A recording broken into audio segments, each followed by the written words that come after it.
Hello, Adam and Bob. Hi, Hello. Adam. Good. It's good to finally meet you in person, sort of, on the internet. Yeah, it is. It is. Same here. Yeah, it's RPG Ramblings bringing people together. So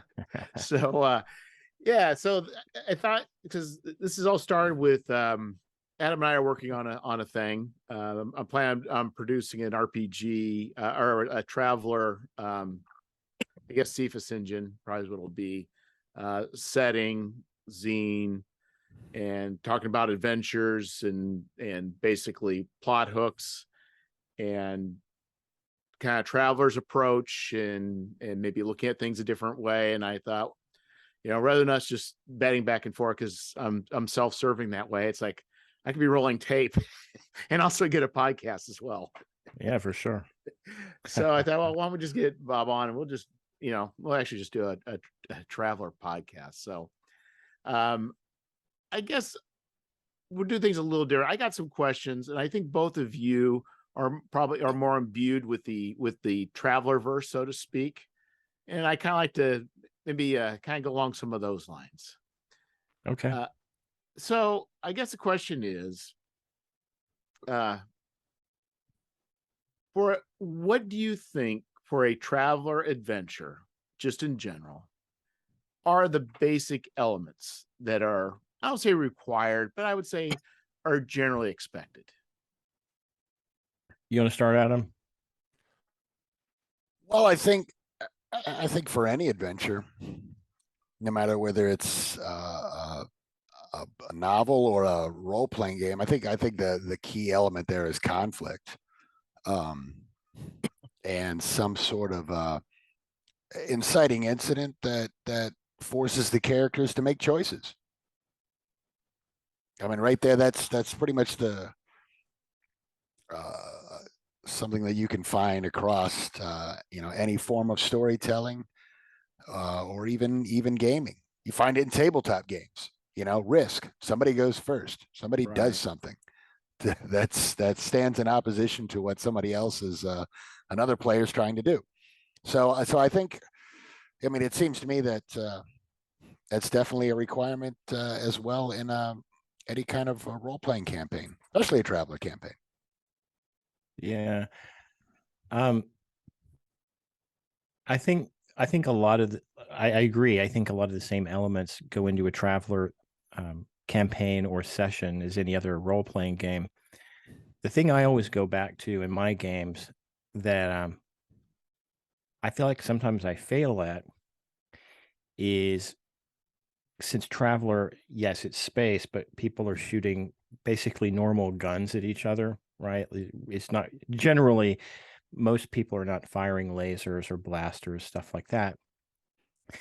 So the atmosphere, the science fiction atmosphere in Traveler for me it's really important to try to insert that in. Otherwise, like I'm the game that I wrote for the other day that we didn't play because I was tired. If I didn't go in and put those atmospheric elements in, then it's just like guys shooting at each other, and it could just be, anything, right? It'd be a Western, right? Exactly. And when we joke on my podcast sometimes about, you could just like convert every episode of Gunsmoke into a traveler game.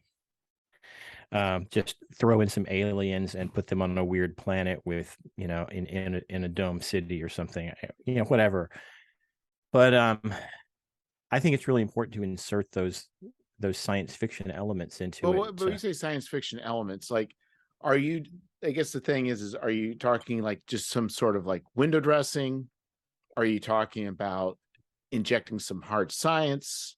Are you talking, like, what exactly are you saying, that the thing that would all of a sudden would say, yeah, that's so it depends on what's going on in the session. Some of the sessions I've run were clearly science fiction because, okay, you're on another planet and you're dealing with weird aliens and nanotechnology and stuff like that. But sometimes it's as simple as just, as the referee for me, describing what they see outside their ship. Like, okay, you pop out of jump space and you're in this new area. And I described like, okay, there's this red nebula outside, or, I just try to like paint a picture so that they're not just staring at graph paper and some dice. And I'll even take like find NASA photos on the internet and put them on my iPad and show them, oh, this is what you see, or just do stuff like that to make it science fiction-y rather than again just gangsters in space or something. But then, like I said, sometimes like we did one where they were just exploring the unknown, like nine sessions, and those were all I didn't really have to do very much because they were clearly science fiction. Like they're on a planet that's itself is inhabited by a giant intelligent fungus and stuff like that. But yeah. Well, I guess if you were to strip away, like, what would be, you guys think would be the minimum amount? Because, like, for instance, we'll just take like Outland. If you remember that movie. Yeah, I was gonna watch that this weekend. As a matter of fact, I probably will, and very soon again. Great example. Keep going. Yeah, but I'm just saying because it seemed like most of it's the trappings it has, even though it's sci-fi, if I recall correctly, it's been like 30 years, but it seemed like or even something like Terminator. It's like there is not a lot that, other than people being contained in this certain small area, that it really is much more than an action movie. Or I mean, it's not that far from being normal, I guess, other than they're in space. It's high noon. I mean, that's exactly what it is. It's a sci-fi twist of the old, what was it, Gary Cooper movie, black and white. The town, the mining colony is the old West town. And yeah, you talk about, you mentioned window dressing. I mean, they you sci-fi it up. They go to the bar and the lights are blue and they're drinking a weird purple drink, and the glass is like something that is some weird Art Deco thing that you just probably wouldn't see every day. And it even just the little details, the window dressing gives it that sci-fi bent to it. You never really lose the fact that you never really understand or remember that you're in a Western when you're watching Outland. You always think you're in a sci-fi movie. Right. But the trick is you're actually in an old Western, a black and white Western movie. So like, and like Bob was saying, the little details that the creator or the referee provides is what actually injects that needed specificity, I guess, into your gameplay or your narrative. And Traveler is one of those weird games where it's easy to forget that you're playing science fiction because of the differing tech levels and just some of the situations. If you're on a planet that is an Earth-like planet, it can be with a very low technology level. It can be easy to forget that there is that you're in a science fiction game, and it is those little window dressing details that kind of remind you or keep you in the frame of mind that we are in another planet. This is a science fiction adventure in the far future. It plays a very important role, and it leaves, like, especially the referee and the players, a lot of options on how they want to navigate the scenario, the storyline of the particular adventure, so to speak.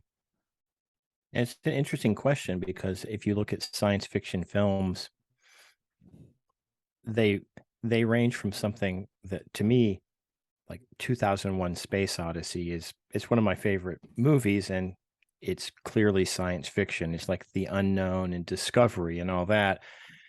Then there's other kinds of science fiction that, without going into science fantasy, but it's still like it's like, kind of like you said, it's action adventure really in space. really different kind of things. And the 2001 Space Odyssey kind of stuff is really hard to do because I'm not Arthur C. Clarke. Right. Yeah, It's and I like think coming that's up with kind of, something that hasn't been done. well, and if you look at like, it's kind of interesting because you think about the space that Traveler exists. I mean, you could say it fits in like Larry Niven. It kind of works, but yet it doesn't seem to try and cling to the overly to the realistic. I mean, it seems like there's, ultra realistic on one end and high, like space fantasy on the other. It's definitely not towards a space fantasy, but yet, with the, artificial gravity and, various other things, it does have, some aspects, but yet it doesn't try to be like a super hard sci-fi like Larry Niven's worlds are. So Adam mentioned conflict, but Traveler has this other kind of standard way of getting people involved in things, which is the patron, right? Like is the book 1001 Patrons or something like that? Yes, Like, yes, yeah. right. So like, and that's the very standard way of playing Traveler. You have a patron, somebody I mean, how many adventures start a person hires you to do this thing, right? And it actually makes it pretty easy to start a game if your players take the deal. Like if you don't, I mean, they may not. They could always say, no, you know what, we'd rather not. Like, okay, well, what are we gonna Guess do? we're playing Yahtzee tonight. What are we gonna do? So sometimes just the nature of character creation in Traveler also injects I don't know if conflict is the right word, but it definitely gives an almost preset or pre-generated motivation for the players and the character, and likewise the characters, because everyone, after character creation, you've progressed through your life careers, and you basically end up, everyone in Traveler is basically middle-aged and in debt. Okay. They have debts to pay We're off. playing real life here. Is that what we're doing? Right. And I mean, you leave, I mean, usually like the earliest you leave, you start adventuring, the character does around age 34 to 38. Sometimes, you'll have a guy who will go to like 46 or 50, like the doctor is always, it's an old guy. And but everyone has debts or very little credits. And so there's the motivation to actually take the patron's job, because you need the money. You've got someone's got a spaceship with ship shares, but you've got to constantly be paying these costs every jump. A free say like a free trader or a fire trader. Just, you're gonna make, if you fill the cargo hold and nothing breaks and you don't have a lot of crew to pay off, and you fill all the staterooms, you're probably just going to break even at the end of the jump, and you're starting from, it's tough. So you're starting from zero. So that automatically, in some ways it kind of limits things, because it prevents the character from saying no to the job. It automatically turns the players into criminals. It definitely makes them desperate, and you could say that ups the stakes somewhat. But yeah. Well, and I think what you're using there is, and I agree, that the idea is, the gift of a ship is really kind of the curse and the motivation or maybe not a curse, but it's definitely a burden for the characters to keep funding. But I guess the question then is, and also Bob, you mentioned earlier about the ship, how, for most Traveler games, how central is it that characters have a ship? I've never been in a game where we didn't want to have a ship, or run a game where they didn't want to own a ship. Now that I've been running my game for a while, I think as the referee, I would like to run a game where they don't have a ship, but there's something about, like, if I had like just 2 or 3 players, it would be a little easier to do. But then when you've got like a whole posse, it's nice to have a ship.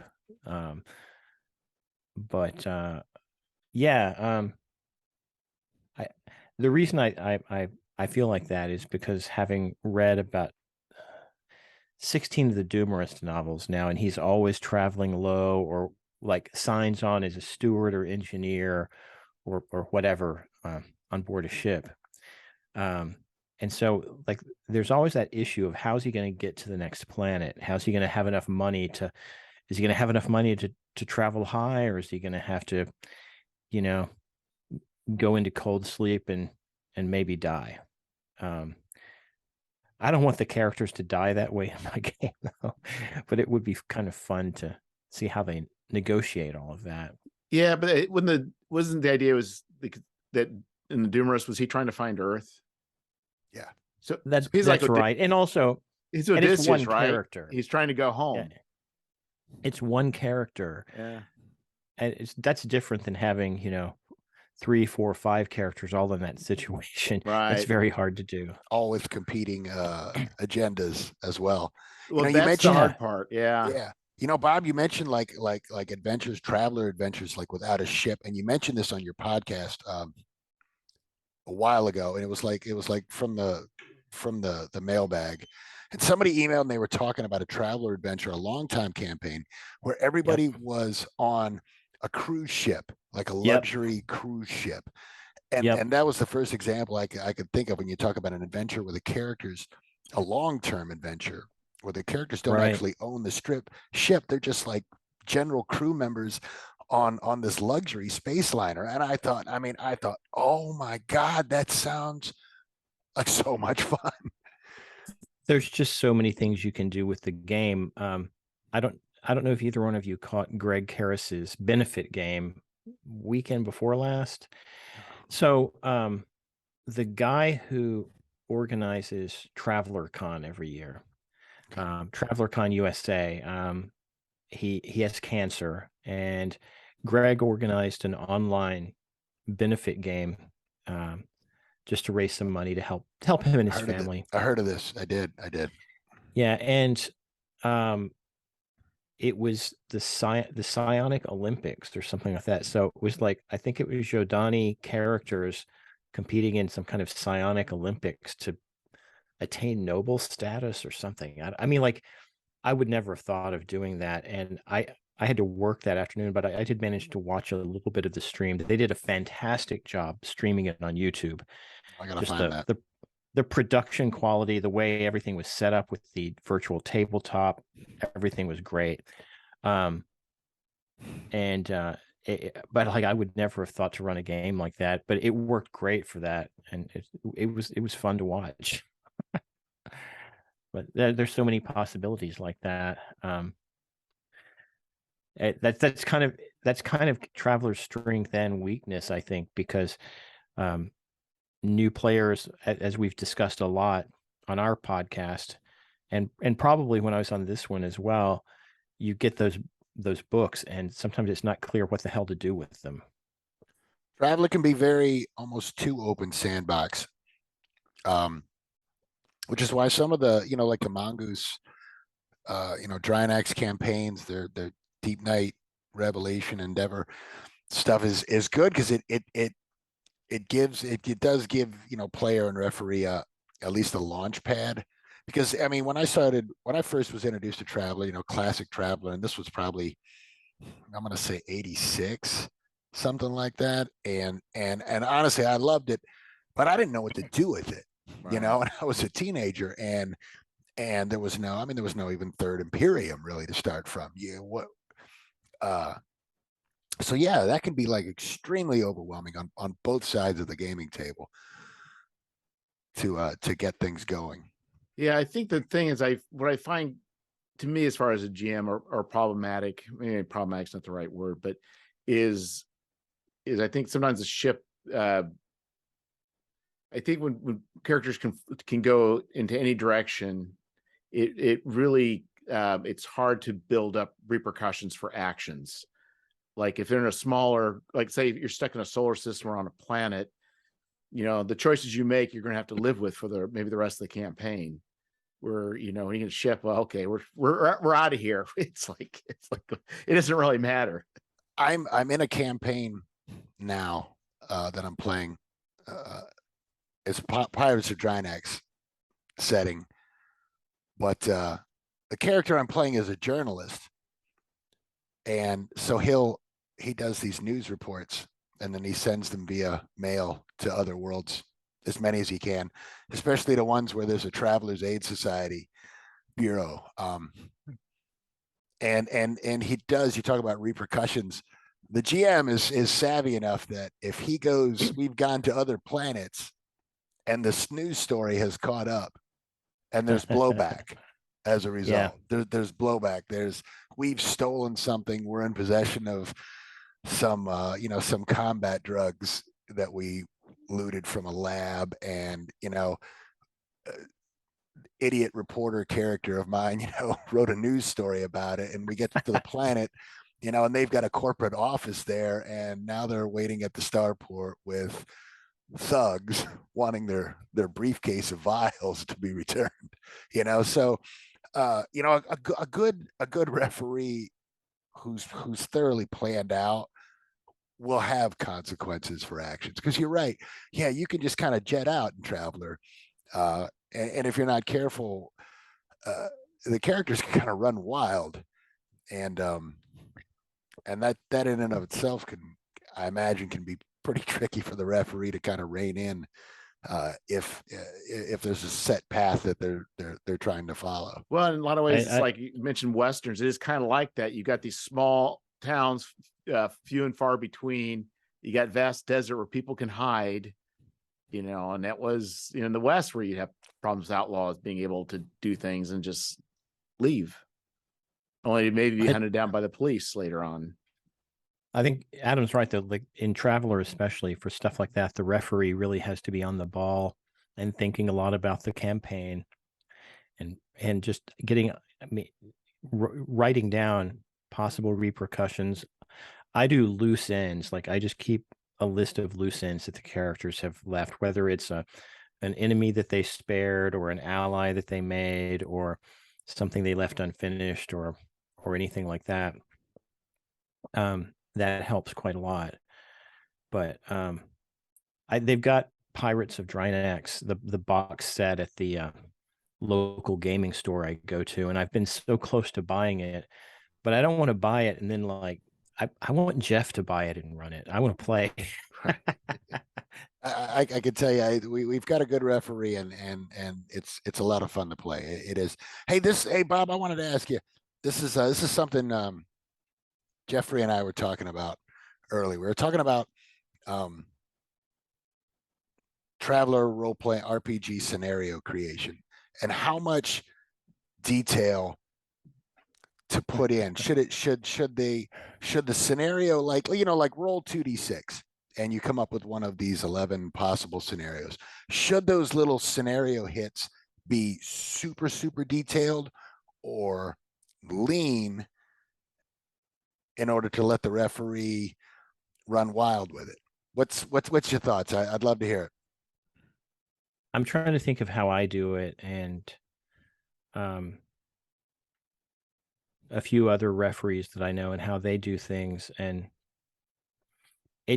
I think it depends on how much intentional or unintentional railroading there is going on, because you can spend a lot of time detailing stuff, and then one decision by the players, as you guys know as gamers, is like all of that's just out the window, and you've wasted a lot of time. And maybe you can use it further down the line, but Right. Maybe you shoehorn it in to the current session or something. But I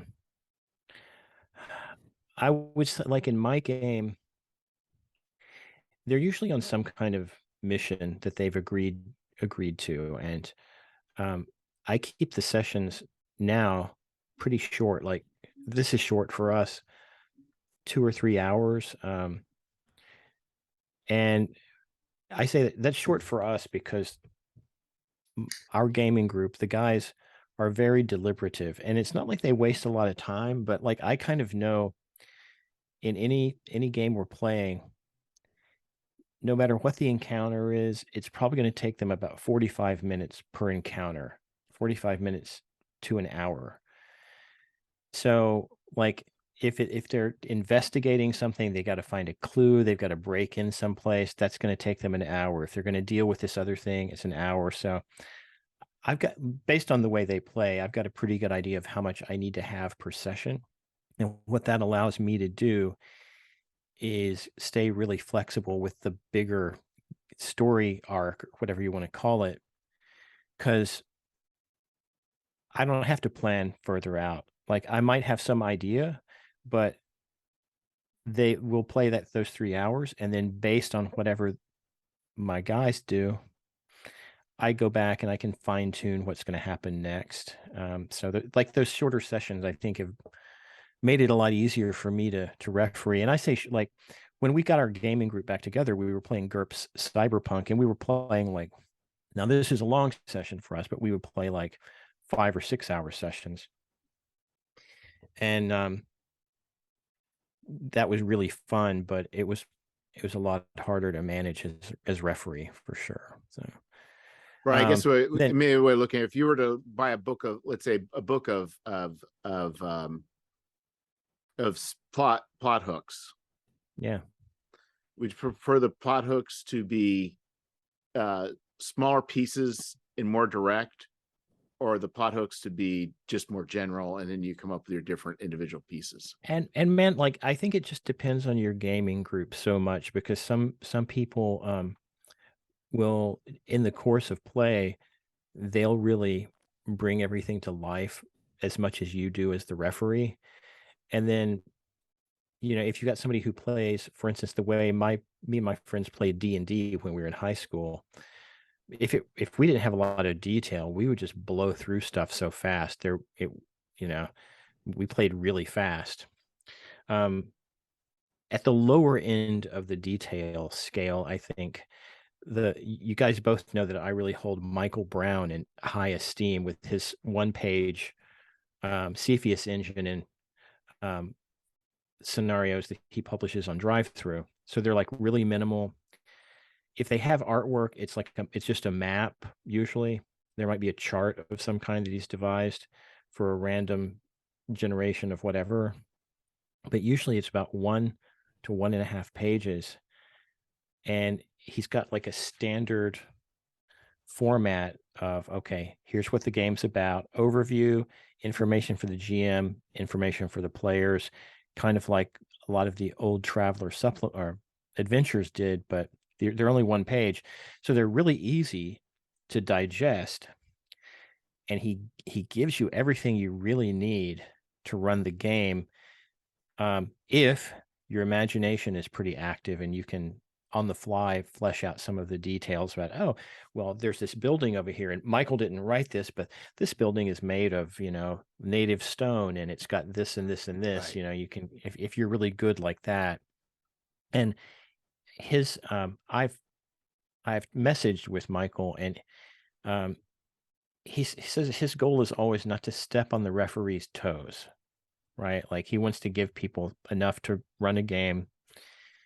And usually I think he said each one of his games is theoretically like a 2 or 3 hour session. And I really like his stuff a lot. It's helped me, I think, write my own stuff too. With something I'm kind of grappling with right now. I'm writing little plot hooks, little adventure scenarios, and I'm struggling on how much detail to put in, how much to omit. I mean, my first instinct, leads me to just like a basic. Each die roll gives you a 2-sentence scenario. You got to go to this planet, you got to get this artifact, and here's the conflict, whatever that's standing in your way. And then from there, the referee can just run wild with it. If they've got their own maps, if they've got their own NPCs, if how they want to, just how they want a theater of the mind this, it's up to them to take it and run with it from there. Whereas but I also don't want to make it too thin, And it can be a tricky, even in a traveler adventure, it can be a tricky thing, especially when you're getting into like, we talked about the Western aspect of it, but say like a traveler heist scenario. Okay. Do you want to add all the little twists and turns that a heist kind of story has to ratchet up that tension, so it's more enjoyable? How much do you put in? How much do you leave out? And maybe the referee doesn't want to. What's the referee gonna ditch and change and substitute on his own? And it can be a bit tricky, trying to navigate that line. And I, like you said, I suppose it depends on not only the gaming group, but I don't want to say the experience level of the referee, because I don't know if that's the right word, but it requires it can be a bit of a tightrope. Well, I think in many ways, there's probably no right or wrong way to do it, because everybody's different. Yeah. And sometimes maybe plot hooks are just, all they serve is just inspirational pieces. You read a bunch of plot hooks and you're like, oh, okay, I'll come up with my own plot hook by now, know where this is going. Right. The great thing about what you're talking about, kind of randomly generated plot hooks and conflict, like, okay, where's the conflict, all that, for someone like me, is I really struggle with not repeating similar stuff over and over again. Right. Like, Right. and I mean that's kind of like the strength of Traveler in general, like with like planet creation. Like, well, you're only going to think of a certain number of planets, like Mark says, and so the random tables force you to think of really weird stuff sometimes. So the dice can yeah, solve a lot of problems in Traveler, because it makes the decision for you. Yeah. If you let it. Yeah, I agree. With like repetition, you talk about struggling with repetition. Especially sci-fi gives you a little bit of an out, because okay, so you have the alien bad guy and your characters get through that, but then you can have, well, last alien bad guys were Aslans. These are Vargers now, so it's a totally different. The mind can kind of work that out on its own, to the benefit of the referee who's struggling for constantly exciting content. I suppose Traveler does that. But the thing with Michael Brown's scenarios is where he's brilliant at coming up with I think very unique ideas, and he'll take a lot of things, I think, from current events and turn them into a Traveler game. Like, we've talked about this on the show. Like, there's one that he published that's totally inspired by that whole Pharma Bro story that came out of the news a few years ago. It's like, oh, Pharma Bro, we're going to do a Pharma Bro game. But like almost all of his start with the patron, right? Right. You're hired to do this. You're in this situation and the planetary government asks you to do this or whatever. So like, to me, like, if I was running a campaign, I can do that occasionally. Like, we've got kind of a main patron in my campaign who comes back every now and then and gets the guys into trouble. But I like to use the patron to kind of start things, but it's nice to go circle back to the already known NPCs. Like right now, they are about to have to rescue an NPC who they did business with, and he got pissed and then tried to have them killed, but now they're going to rescue him anyway because it was just business, right? Yeah, nothing personal. It's not personal. Yeah. But it's like doing the patron thing over and over again can be a little bit dull, I think, too. Well, I think what it comes down to is, if when you say campaign, I think sometimes if a campaign is simply a setting a number of adventures till you guys quit, or is a campaign where they set up to some sort of ultimate objective.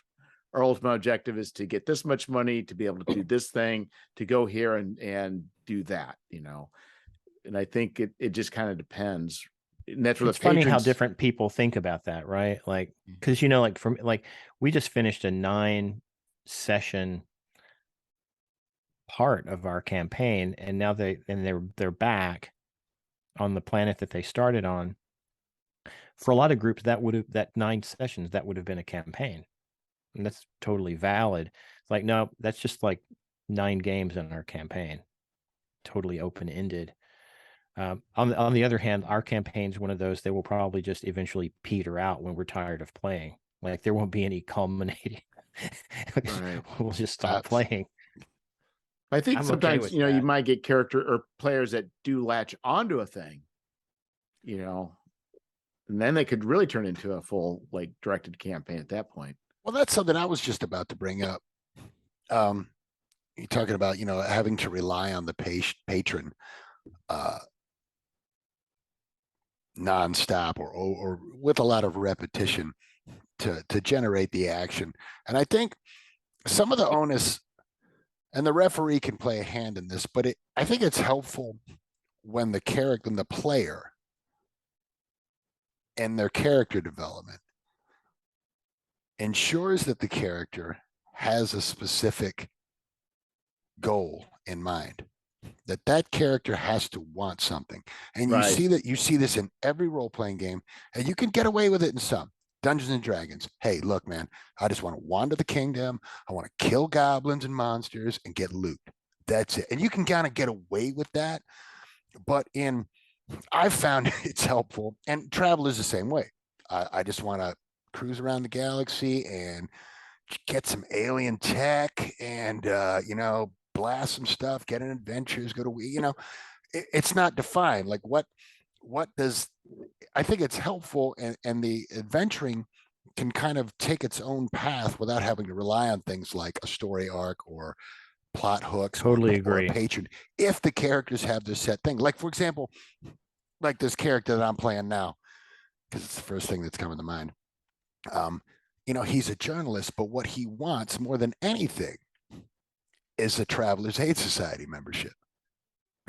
This is this elusive brass ring that he's trying to get, because he's like a 46-year-old guy, and he just wants to enter retirement, traveling the stars on his, you know, his monthly high-class passage, and to stay in the traveler hostels and just travel around like a retiree, you know, and write his little news stories, you know. It's his retirement plan. Different planets and their cuisine and all that stuff. So he wants something. So that affects every action and decision that he takes. So if you have a crew or a party of people who all have a specific goal, specific motivation that's clearly defined, not just a vague, hey, I just want to, you know, do this cool stuff, it can kind of, I'd like to think it might be able, it could probably help the referee and cause problems for the referee at the same time. But it does take this need for a patron, for a constant plot hook out of the picture, because it's going to develop on its own just through the player's actions. Totally agree. You know, and I, like in our game, I'm trying to get my guys to kind of go that direction a little bit. And like, if like, just tell me one thing that your character really cares about. That's like, that would help me. Like, what's one thing they really care about and why they care about it? That so would be take it away tremendously from them helpful. Make them cry. Yeah. Well, I mean, again, Doomerist is just looking. He wants to find Earth, right? Like that's his his biggest motivation. Everything else he does feeds that motivation. You know, And my player William, you know, he said it, and we were talking online about the campaign, and you know, he said, "Look, it's completely open ended. Like if we wanted to, we could go back to the planet with the pachyderms and become freedom fighters for them." It's like, yeah, you could. Like, you could drop everything you're working on, and you guys could go do that, and we would do that. Fine. Tell me, is that what your characters care about? Do you want to do that? That'd be cool. So, and like, it doesn't have to be a massive, you know, pages long backstory or something. Just tell me one thing they care about. I think we mentioned this too. Like, so William's running a 5e campaign, one thing I found that I really liked was like there's just something on the character sheet or something. Tell me like something your character cares about or what motivates them. Like it's actually there. I thought that was great. It made me think about it. You know, okay, my character is protective of his mentor, and my character thinks he's extremely smart and likes to help people that aren't as smart as him or something. Yeah, fun. I had a guy, another campaign I played in, it kind of petered out, but the Traveler campaign, and the guy was it was another player, but his character was obsessed with like alien cuisine, with food on different planets, and so everywhere we went, he would collect all this stuff that he could. And he would make these gift baskets, you know, like a basket of food of like, you know, exotic squids from, you know, the planet Calaxical or whatever. And this was something that he felt, you know, he wanted to deliver and share with the rest of the universe, you know, all these different cuisines. But it you know, it led the crew down you know, alleyways that we wouldn't have gone. We have to go into the Star Town, and we have to search. We have to find this vendor of chocolates, and so so you don't need a patron now. But see, the referee doesn't need a patron. It can be the shop owner who's got information and steers in you our game to things. In our game, I think we've largely gotten to the point after, it seems like it should be more sessions than this, but we're on session 24 or 25. But we've gotten to the point now where the sessions are kind of self-generating like that. Like I don't need patrons at this point. There's enough going on. There's enough that's happened in the game for me to go back to things. I can do it now. And that's right. Because I think really you need to prime the fun. pump sometimes. That's really what it comes down to. You got to prime the pump, and you got to see what the players are at, because players will lie to you. You ask them, what do you want? And they'll say, I want this. But then when I offer them like 5 choices, I thought, you know what, I'll just throw in a few extra they can choose. They always choose the thing that they didn't say they wanted. And they'll avoid the things they said they wanted. Like, we just want to trade. We want to do on these kinds of missions. But yet they're always doing these espionage, you know, action type adventures is what they're choosing. They don't want to do that. No, they don't. They want to go shopping. They really want to go shopping. But I think what happens is if you get enough sessions, you start to see what I think also telling you is good in the beginning. That helps people, but also you do find out what do they really care about, you know, or what do they really hate? Maybe they find somebody they really hate, and they just, you know, now it's a vengeance mission.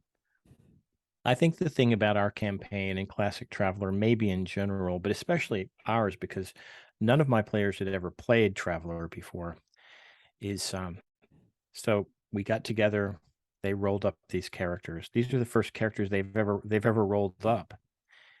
And they're still alive. Yeah, I mean, I can't seem to kill them. Like the thing is that they're really good players. Like it's really hard to get them into trouble. And then when I do get them into trouble, they totally luck out. Like the enemy always makes terrible die rolls. Well, you've got an engineer who's like never failed an engineering check or something, don't you? Yeah. I mean, it's crazy. And what was I talking about? I can't remember. Oh yeah. So they had never played this game before. So forget like what the character cares about. They're just trying to figure out, what the hell do I do with this character sheet? You know, what can we get away with?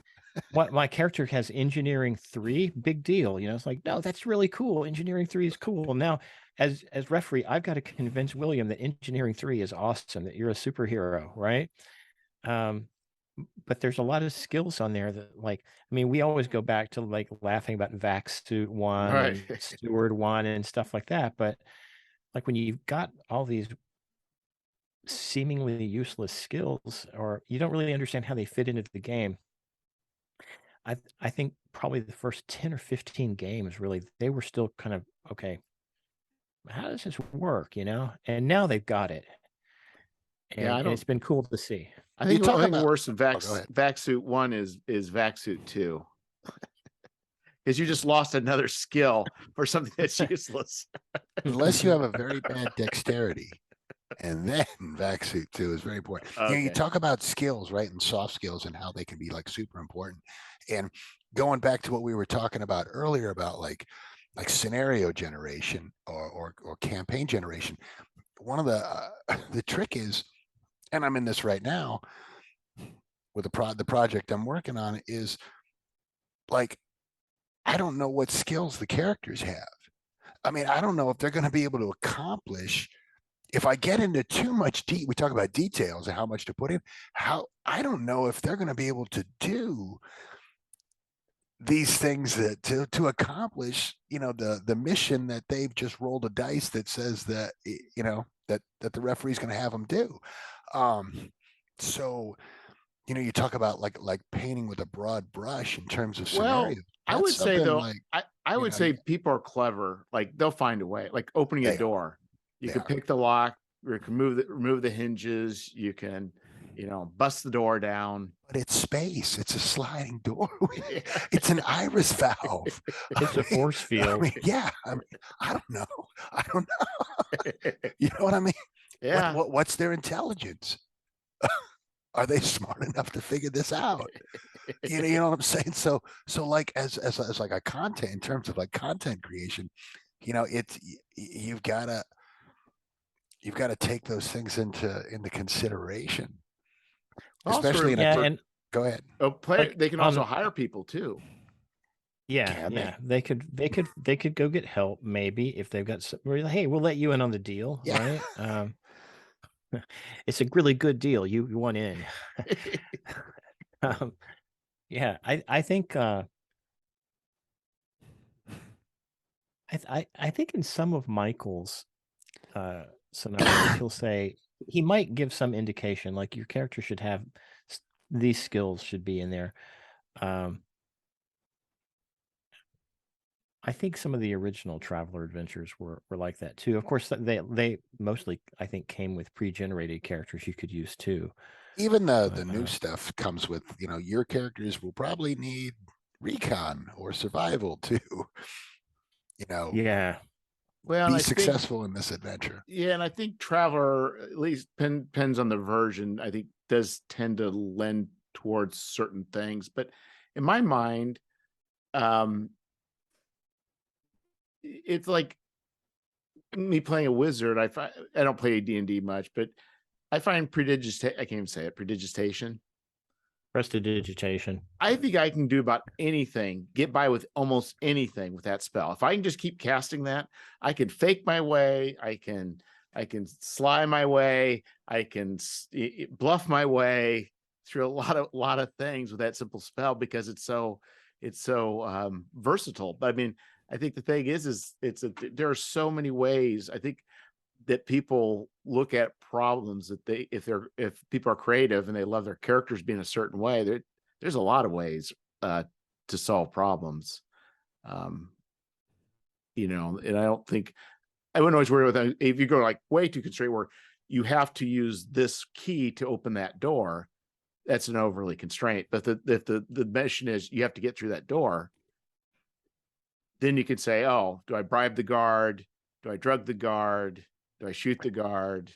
One of my favorites is the example you used, Jeffrey, of your character who you spend an entire game just bribing people. Yes. You just used money to get through the whole. Yes. I was building a clothing business in Shadowrun. We rescued a bunch of people who are these people in this like working in a factory and they're poor. So I paid them off and now they're part of like a sweatshop. And I paid them well. And as I'd go through, I would find, media influencers,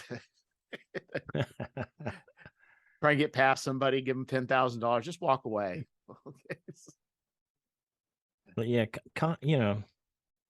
I'm trying to go back to your original question about elements of a Traveler game. We've got an episode about that actually, and I can't remember what the elements are. Well, I guess the thing is like, so let's just and since we're getting close to the time-space continuum, but I guess what I want to know is like we kind of talked about like science fiction, right? Like what makes science fiction, at least setting. But I guess the question is, what makes a traveler game compared to, say, Star Frontiers or another? I've never played Star Frontier, so I don't know. It's been years, man. I remember that. So there I are loved other it. science fiction, there's The Expanse, there's Star Wars. I mean, obviously that's pretty much pretty easy one, but what do you think in essence, like what is the essence of a traveler game? Where if you were to play a certain game, you'd be like, that was the rules, but that just didn't feel like Traveler. It might take me a minute to think about that. I'll try to fill in the void, man. Give you some time there. I think honestly, we touched on it earlier in the show here, but I think it's necessity. You constantly are having to dig for credits. You have to find a job. You have to keep your spaceship flying. You have to just keep going forward, whether you're dependent on your patron or some kind of quest that artifact that you're seeking. You've got to pay the bills. The traveler is the daily grind of life in a lot of ways. Yeah, I think you hit it. I think Traveler is really, it's more about economics than any other game I think I've played, right? It's economics. It's making ends meet. Personal relationships, and and then like if you really dig into the Third Imperium setting and all of that, you see Mark's background in the social sciences come out too. Yeah, you do. And so like social sciences and economics are really important in Traveler. And that's kind of a weird thing to be so important in a role-playing game, but it works. Yeah, it's almost the engine that drives every travel adventure. Take Dungeons and Dragons. You don't really need money. You can get away without money in Dungeons and Dragons. You can wander through the forest, and if you guys have guys who know how to forage for food, you don't need to buy anything. Except for, I would say 3.5 was probably the difference, where I think it was based on you had to be buying weapons and magic. Okay. But you're right. But for the most part, you're right. For fantasy games, to live, you don't have to. You're not going to go bankrupt, and you're not going to find yourself stranded. The repo men are not going to come for your free trader. Oh, I see. Yeah, I agree. I agree with you on that. Right. It's economics and social sciences, but it's like with economics, it's scarcity, right? Like you don't really have to deal with scarcity so much in a lot of other games, I think, as you do in Traveler. How is there going to be a gas giant where we can refuel for free, or are we going to have to buy fuel for a lot of money? Stuff like that. I think other games you need money to get more stuff and to get more powerful, but in Traveler, it's more about keeping ahead of the man and keeping afloat is really what you're saying. I think an academic would call it resource competition. It's, So you've got all that going on at the same time. There's some sort of adventure happening too. And I mean, this is the only game that I've ever run where the players have a spreadsheet and that shows their money coming in versus their money going out, and a list of their gear and how much they've expended and all of that. Because as you know, my guys love hand grenades, so we keep track of how many they've got. They don't have a bag of infinite hand grenades. Right. Yeah, there's a lot of and some guys I've played in, some guys just kind of hand wave the bean counting. I kind of like it. I actually like it in Traveler. I used to like it in Dungeons and Dragons too. I would keep track of my arrows, and all that. I as a referee, when I've done that, I was pretty strict about requiring that to be done. Some people don't. And I played one Traveler campaign, and one of the players was like, "No, we don't have to worry about it. It's all in the ship's locker." And I'm like, "Well, it is if the referee says it's in the Yeah, ship's right. locker. I don't, you know what I mean? Like don't just assume there's a Starship engineering toolkit and electronics repair kit, and we all have the right sized vac suits. And that would be funny. what if it doesn't fit? What if the gloves don't fit? What if you got Yes. Right, as a midget or as a group of like short people, right? And in your 6'5", why not do that? Yes, Then you use your engineering skill to see if you can rig something up with that vac suit and survive the impending doom that's coming. We've got and this is in the campaign I'm playing now, and it hasn't come up yet. And I hope the referee doesn't look at this podcast, okay, or listen to this, because we've got a character, a non-player character, who's like a 12-year-old little girl, who's like the mom of our NPC engineer. And I don't know if a vac suit will fit her, because she's a little girl, but she hasn't needed to get into one yet. You know what I'm saying? And it hasn't come up, and I haven't said anything, but like for the last 8 months we've been playing, I'm like, every time the captain goes, suit up, I'm like, never established if the vac suit will fit a 12-year-old girl. I think Human female. I haven't made my guys account like for every bullet they shoot, but I mean, we do keep a general idea of how much ammo they've got. I do make them track the hand grenades and anything else particularly destructive. And I do, like, it's coming up on time. Their ship needs its annual maintenance. They're gonna have to pay for that annual maintenance. I think it's 10% of the value of the ship or something like that. So it's not going to be cheap. Yeah, I think the other thing that makes Traveler is it's sort of locked into the 70s and 60s sci-fi sensibilities. I try to really embrace that too. Yeah. Like I don't consider it a weakness. Like I really try to embrace it. And they recently were in a complex, and I sort of described the alien machines in there as being like very Jack Kirby-esque, with like the big tubes and stuff, like Jack Kirby would draw. Like it's like super science even for you guys. I think the other thing is the characters are fairly normal. Yeah. There's no, and I think it's kind of like, even though there are people with great skills, but still like everyday Joes, not necessarily, superhero. There's no like John Wicks or whatever. I mean, it's there are in Traveler, but they tend to not be as useful because they're so specialized.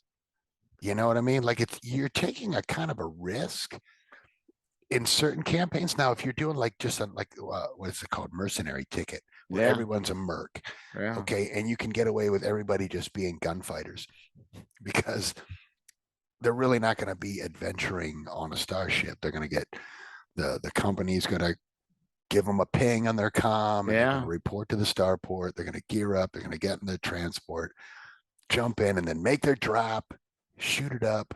Survivors get picked up, and then they just wait for the next mission. But in like an open sandbox Traveler campaign, you've got your like pirate thug guys. But are they? But can they? What are they going to do when life support fails and the engineer needs help? Back, right. And but also statistics will catch up with you too. Even if you're good at shooting, so are other people. And there's going to be eventual where you're going to take a hit. Like you can't just Traveler. You don't want to get in combat. You want to avoid combat at all costs. It's so deadly. In my game, like it'd be very boring playing one of those characters, because my game doesn't necessarily have that much combat in it. It has conflict, but not necessarily a lot of combat. As it should be. That's why the characters are all still alive. That and some incredibly lucky rolls. But they're really good players. Like they don't just jump in to anything. They've got a drone. They'll use the drone to scout things out. They have really good ideas. It's hard to get them into trouble, man. got to really strong arm them into it. Yeah, maybe play the long game. I don't know what that means, but Three of them are retired scouts, so they're tough SOBs, man. Like you don't make it 4-term scout very often. no. It's a hard survival role. And that's where Vac Suit 3 comes in handy. But yeah, it's kind of interesting because I think, we don't really think about it, but there definitely is a certain sensibility. There are other games that I think have, I think like Coriolis mentioned before, that definitely is a love letter to Traveler, even though it kind of expands in different ways. But like the Expanse, definitely not. It seems to be a little bit even, that just has a different feel too. I think because you're not it seems like starfaring is kind of part of the conceit in general. And I don't know that if are there any published adventures that tend to center around people being grounded? Yeah, I don't know. I think the other thing, we've talked a lot about Mark's book, Agent of the Imperium, on our show. And reading that book or listening to it is a real glimpse into his mind as the creator of the game and how he envisions things. And it's really pretty cool. It enriches the game, I think, quite a lot to read the book. I agree with you. Totally agree with you. And plus, I mean, there's some unintentionally hilarious stuff in there too. Like the bolt cutters and all. I don't think Jeffrey knows the story. I don't. Like there's a scene toward the beginning of the book. The agent has to order the scrubbing of a world. And then further down the line, probably hundreds of years later in the agent's life, because he's kind of a disembodied intelligence that's implanted into other people when needed,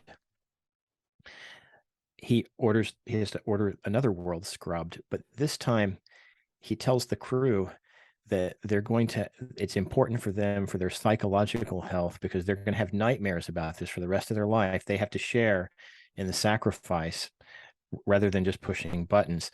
So the officers all have to go get bolt cutters and cut off the smallest digit of that person's minor hand. They go around cutting people's fingers. Sharing the sacrifice. Sharing the sacrifice. That's right. That's right. And then there's a character who's an alien, a newt, and he comes up to the agent and says, "Listen, I did this, but the truth is my finger is going to regenerate. So how do I share in the sacrifice? And what if I give an eye?" And the agent says yes and pokes his eye out. It's actually a great novel. I really enjoyed it a lot. It was entertaining. I enjoyed it. I was surprised, man. Like, I was like, oh wow, this is pretty cool. Well, I think we're hitting the space-time continuum. I think we've got the actually in good time compared to the last podcast that went on forever. 3 hours. Yeah, that was ridiculous. I could not find the stopping point. I didn't want to listen to the whole thing again at that moment. So I was like, oh well. I got to tell you, I've enjoyed talking with both of you fellas, and Bob, it was great meeting you in same on the screen, and Jeff, thanks again for having me back, man. It's sure. A blast. No, I thought, what, it'd be great to have you both on. Why not? We'll just make it a Traveler Fest. Well done. Right on. All right. Thanks, guys. All right. Well, thank you. Good seeing you. Take care. Bye. Adios, guys. Bye.